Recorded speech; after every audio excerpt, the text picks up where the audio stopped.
You think I'll let you zone?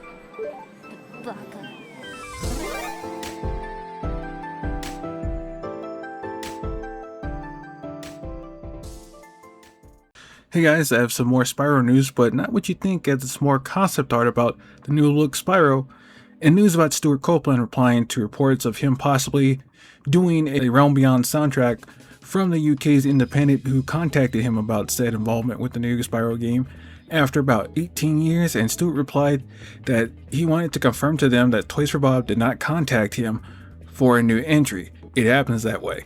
It's a new generation, they want a new generation of sound and everything. They got to modernize it. No harm, no foul. Here, Stuart isn't mad, just being realist.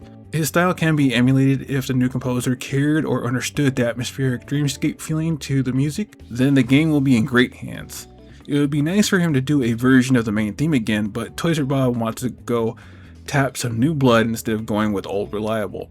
It comes to a shock to old-time fans of the original trilogy because of his time, Stuart has been releasing cleaned and uncompressed versions of his Spyro tracks, so he really does love what he made for the game, just understands that it may be time for him to let it go and have someone else have their time in the limelight. Now for the new Spyro concept art, it is very interesting, as Toys for Bob's design philosophy was to keep most of the original design and only make small tweaks to make it look like he's aged a little bit after a few years since the last adventure. Like on the sheet where it says Spyro's horns and tail need to be 10% longer than his reignited appearance. More angular and sharp chest area, with a teenage beard formed by scales, which is hilarious because Western dragons don't usually get depicted with a beard, let alone seeing Spyro with one. But this confirms about a time skip. Then there is the bigger wings and the membrane being attached to the back compared to the reignited version, so Spyro can now mostly fly on his own as a teenage dragon. The most surprising thing that was shown off is what they wanted from the new Teenage Spyro silhouette to have more sharp edges to signal that he's ready for action, and the reference they chose was Terry McGinnis, aka Bound Beyond.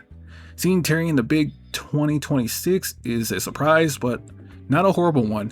Then we have his tail, which had a few variants because they didn't know what type of tail would work for Spyro, as the thought process was a frilled up tail because he was too young to show what it actually looked like. At one point, it had a membrane to help with flying to make it more like a club for potential attacks.